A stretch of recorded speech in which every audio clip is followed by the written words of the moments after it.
Subscribe करिए हमारे YouTube channel को, साथ में इस बेल को ऐसा बजाइए कि दोबारा बजाने की आपको जरूरत ना पड़े। Hello guys, this is Yash and welcome to funny GK tricks. तो आज हम लोग बात कर रहे हैं बंगाल के गवर्नर जनरल को धमाकेदार ट्रिक्स से पढ़ने वाले हैं। मैं आपको इतना श्योर करवाता हूं, अगर आपने इस वीडियो को अच्छे से पूरा देख लिया ना तो लाइफ टाइम के लिए जो बंगाल के गवर्नर जनरल है वो आपके माइंड में सेट हो जाएंगे। तो चलिए स्टार्ट करते हैं। सबसे पहले कुछ बेसिक समझ लीजिए। देखिए, अंग्रेजों के शासनकाल में सबसे जो प्रमुख पद हुआ करते थे वो गवर्नर और वायसराय के हुआ करते थे। 1757 में प्लासी का युद्ध हुआ था, जिसमें अंग्रेजों की साइड से नेतृत्व कर रहे थे रॉबर्ट क्लाइव। देखिए, रॉबर्ट क्लाइव जो थे इनको बंगाल का प्रथम गवर्नर बनाया गया था। ठीक है, यहाँ मैं बात कर रहा हूँ बंगाल के गवर्नर की, अभी जनरल वर्ड इसमें नहीं जुड़ा है। तो देखिए, जब 1873 में रेगुलेटिंग एक्ट आया तब बंगाल के गवर्नर को बंगाल का गवर्नर जनरल कहा जाने लगा। जनरल वर्ड इसमें जुड़ गया था। देन जब 1833 का जो है हमारा चार्टर एक्ट आया था, चार्टर एक्ट के बाद जो है जो बंगाल का गवर्नर था उसको भारत का गवर्नर जनरल कहा जाने लगा। क्योंकि देखिए, जो अंग्रेजों का विस्तार था वो अब जो है लगभग पूरे भारत में फैल गया था। मतलब अब पूरा भारत जो है उनके कंट्रोल में आ गया था, इसलिए उनको जो है भारत का गवर्नर जनरल कहा जाने लगा। देन 1857 की क्रांति के बाद जो 1858 में भारत सरकार अधिनियम आया, यानी कि इंडियन गवर्नमेंट एक्ट आया, तब जो भारत के गवर्नर जनरल थे उनको भारत का वायसराय कहा जाने लगा।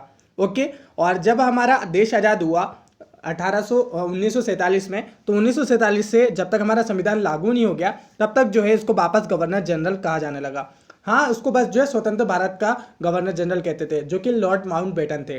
तो आज हम लोग जो पढ़ने वाले हैं वो ट्रिक से जिनको याद करने वाले हैं वो है बंगाल के गवर्नर जनरल, और इनसे रिलेटिव कुछ इंपॉर्टेंट पॉइंट भी देखेंगे। और जो बंगाल के गवर्नर थे इसमें जो है प्रमुख रॉबर्ट क्लाइव थे और Warren Hasting. Warren Hasting last थे और सबसे पहले जो थे रॉबर्ट क्लाइव थे, और जो कि 2 बार बन गए थे। तो उनके बारे में भी इंपॉर्टेंट पॉइंट हम लोग ट्रिक के बाद देखेंगे। मैं आपको अपनी एक स्टोरी सुनाता हूँ, ध्यान से सुनिएगा। ये हूँ मैं, मुझे तो आप लोग जानते ही हैं, और यह है मेरा दोस्त जिसका नाम है क्लाइव। तो इसने नई कार ली थी, तो इसकी बधाई देने के लिए मैं उसके पास गया था और मैंने कहा क्लाइव से, क्लाइव वाह रे, अब तो आप कार के वारिस बन गए हो, फिर तो जोर शोर से लोगों की जली होगी, बहुत जलन हुई होगी। तो क्लाइव मेरे से बोलता है, बिल्कुल सही कहा यश भाई आपने। जिसने भी मेरी कार देखी उनके बालों को तो एकदम शौक लग गया था।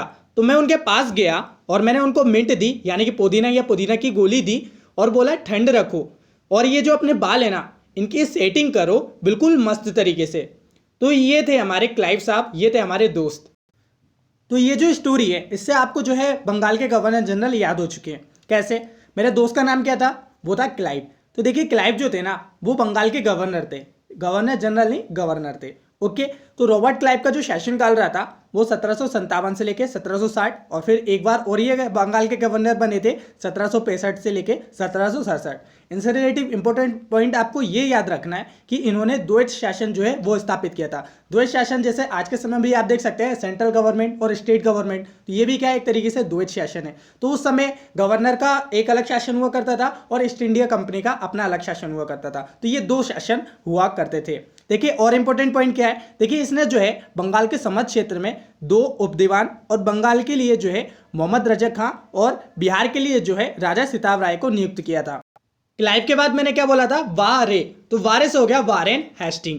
देखिए, वारेन हेस्टिंग जो था बंगाल का आखिरी गवर्नर था, और 1773 में जो रेगुलेटिंग एक्ट आया था उसके द्वारा 1774 में इसे बंगाल का पहला गवर्नर जनरल बना दिया गया था।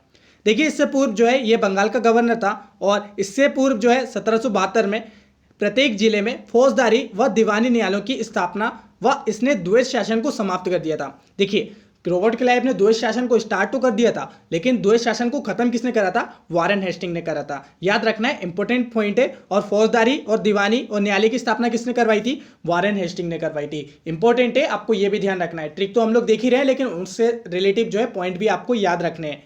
एक और इंपॉर्टेंट पॉइंट है कि 1784 में पीट्स इंडिया एक्ट जो आया था, इसने जो है कंपनी के जो कामकाज है वो ब्रिटिश संसद के नियंत्रण में कर दिए थे। मतलब अब जो कंट्रोल होता था वो ब्रिटिश की पार्लियामेंट उसको कंट्रोल करती थी। ये इंपॉर्टेंट पॉइंट है, और ये किसके समय में हुआ था? वारेन हेस्टिंग के समय में हुआ था। अब देखिए, फिर से लाइन को याद रखिए, क्लाइव वाह रे, अब तो तुम कार के वारिस बन गए हो। तो कार के वारिस, तो कार के वारिस से हो गया आपका कार्नेवालिस, लॉर्ड कार्नेवालिस। बिल्कुल रिलेट कर रहे हैं ना, कार के वारिस कार्नेवालिस। तो देखिए, इसके बाद जो अगले गवर्नर जनरल आए थे वो थे लॉर्ड कार्नेवालिस, जिनका शासनकाल 1786 से लेके 1793 तक रहा था। इनसे रिलेटिव इंपॉर्टेंट पॉइंट क्या है, देखिए 1793 में जो है बंगाल में स्थायी बंदोबस्त के रूप में एक नई राजस्व पद्धति यानी कि जो रेवेन्यू सिस्टम के जो है इन्होंने शुरुआत करी थी, और ये जो प्रथा बंगाल और बिहार में जो है सबसे पहले लागू करी थी।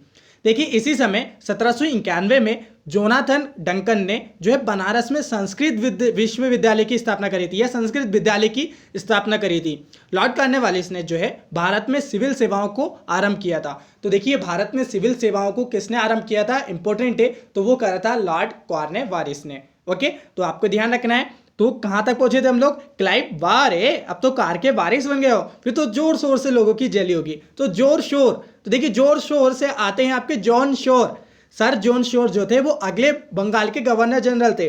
देखिए इनसे रिलेटिव इंपॉर्टेंट पॉइंट यही है कि इन्होंने अहस्तक्षेप की नीति अपनाई थी। ठीक है, तो अहस्तक्षेप की नीति किसने अपनाई थी, जॉन शोर ने अपनाई थी। इनका शासनकाल कब से कब तक रहा था, तो ये जो थे 1793 से लेकर 1758 तक 98 तक रहे थे। ओके, देन इसके बाद जोर शोर से जली होगी, जली से होगा पहले जली, तो लॉर्ड पहले जली जो थे अगले बंगाल के गवर्नर जनरल बने। तो 1798 से लेके 1805 तक जो है इनका शासनकाल रहा। इनसे रिलेटिव इंपॉर्टेंट पॉइंट क्या है, देखिए सिविल सेवा में भर्ती किए गए जो युवक हैं, युवक को प्रशिक्षित करने के लिए कलकत्ता में एक फोर्ट विलियम कॉलेज का स्थापना करवाई थी। आपसे पूछा जा सकता है फोर्ट विलियम कॉलेज की स्थापना किसने करवाई थी, लॉर्ड बेलेजली ने करवाई थी। और इसने जो है सहायक संधि की जो है नीति को प्रतिपादित किया था।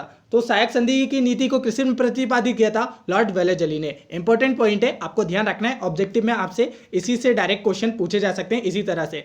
सहायक संधि में स्वीकार करने वाले जो राज्य थे उन राज्यों का नाम आपको याद रख लेना है, हैदराबाद, मैसूर, तंजौर, अवध, पेशवा, भोसले, सिंधिया, और जो जयपुर और मछेड़ी, बूंदी और तथा भरतपुर। और देखिए ये जो वेलेजली थे ना, ये अपने आप को बंगाल का शेयर करता था। तो आपसे ऑब्जेक्टिव में पूछा जाता है कि कौन सा ऐसा गवर्नर जनरल था जो अपने आप को बंगाल का शेर कहता था, तो वो था लॉर्ड वेलेजली। तो वापस हमारी स्टोरी को एक बार देखते हैं। क्लाइव वार है, कार के वारिस, फिर तो जोर शोर से लोगों की जली होगी। तो क्लाइव ने बोला हाँ, उनके बालों को ना एकदम शौक लग गया था। यहाँ पर वर्ड पकड़िए बालों, तो बालों से आपका हो गया सर जॉन बार्लो, जिनका जो शासनकाल रहा था वो 1805 से लेके 1807 तक रहा था। देखिए इनके समय में बेल्लोर का जो सिपाही विद्रोह है वो हुआ था 1806 में। याद रखना है बेल्लोर का सिपाही विद्रोह किसके शासनकाल में हुआ था, सर जॉन बार्लो के शासनकाल में। तो फिर मैंने इनको क्या दिया था, इनको दिया था मिंट, मिंट मतलब पुदीना दिया था। तो देखिए मिंट से हो गया लॉर्ड मिंटो। ओके, पूरा रिलेट हो रहा है, लॉर्ड मिंटो। तो 1807 से लेके 1813 तक इनका शासनकाल रहा था। देखिए महाराजा रणजीत सिंह के साथ अंग्रेजों ने जो है 1809 में इसमें जो है अमृतसर की संधि पर हस्ताक्षर किए थे। सतलज नदी के पश्चिमी भाग की ओर महाराजा रणजीत सिंह के राज्य की जो है सीमा मान लिया गया था। 1813 में चार्टर अधिनियम द्वारा जो है ईस्ट इंडिया कंपनी का भारत व्यापार का एकाधिकार यानी कि चाय को छोड़कर जो है वो एकाधिकार जो है इनका समाप्त हो गया था। देन मैंने क्या बताया था, ये जो बालों की है वो सेटिंग कर लो मस्त तरीके से। तो सेटिंग से होगा हेस्टिंग, सेटिंग हेस्टिंग मिलता जुलता है ना। तो लॉर्ड हेस्टिंग जो थे इसके बाद बंगाल के गवर्नर जनरल बने। तो 1813 से लेकर 1823 तक इनका शासनकाल रहा। इसके सुधारों में जो है रैयतवाड़ी व्यवस्था को लागू करना शामिल है। और रैयतवाड़ी व्यवस्था के अंतर्गत जो है काश्तकारों को सरकार के सीधे संपर्क में रखा गया था। और ये जो है टॉमस मुनरो के विचार पर आधारित था। जो टॉमस मुनरो थे उन्होंने अपने विचार दिए थे, उस पर बेस्ड था ये रैयतवाड़ी सिस्टम। इसके टाइम ना चौथे आंग्ल मराठा युद्ध जो कि 1817 से लेकर 1818 तक चला था, इसमें मराठा परिसंघ की निर्णायक हार हुई थी। और जो पिंडारियों का जो दमन हुआ था ना वो इसी के शासन में किया गया था। देखिए इसके बाद मैंने क्या बोला था, सेटिंग करो मस्त तरीके से। देखिए मस्त से हो गया एमहर्स्ट, मस्त से क्या होगा एमहर्स्ट। ओके, तो लॉर्ड एमहर्स्ट जो थे वो अगले बंगाल के गवर्नर जनरल बने। 1823 से लेकर 1828 तक इनका शासनकाल रहा था। इसके कार्यकाल के दौरान जो है प्रथम आंग्ल बर्मा युद्ध जो कि 1824 से लेकर 1826 तक चला था, और तथा बैरकपुर में सैन्य विद्रोह हुआ था 1824 में। तो ये कुछ इंपॉर्टेंट पॉइंट है इनसे रिलेटिव। आई होप आपको ट्रिक से सीक्वेंस वाइज अच्छे से याद हो गए होंगे। एक बार ट्रिक को फटाफट रिवाइज कर लेते हैं। तो क्लाइव से बोला था मैंने वार है, कार के वारिस, तो अब जोर शोर से लोगों की जली होगी। हाँ, क्यों नहीं जली थी, क्योंकि उनके बालों को क्या हो गया था, शौक लग गया था। तो फिर मैंने उनको मिंट दी और कहा कि सेटिंग कर लो बालों की मस्त तरीके से। तो ये थी हमारी ट्रिक। आई होप आपको कुछ ना कुछ सीखने को मिला होगा। अगर आपने वीडियो को पूरा देखा होगा ना तो आपको लाइफ टाइम के लिए माइंड में सेट हो गए होंगे सारे गवर्नर जनरल, और इससे रिलेटेड मैंने जितने भी पॉइंट बताए वो भी आपको याद रखना है। ऑब्जेक्टिव में आपसे क्वेश्चन पूछे जा सकते हैं। तो वीडियो अगर आपको अच्छी लगी हो तो दबाकर दोस्तों को शेयर कर दीजिए, नए हो तो चैनल को सब्सक्राइब कर दीजिए, बेल के आइकन को प्रेस कर लीजिएगा, उसमें ऑल पर क्लिक करके कर दीजिएगा ताकि आपको नया वीडियो का नोटिफिकेशन मिल सके। तो मिलते हैं अगले वीडियो में, तब तक के लिए जय हिंद जय भारत।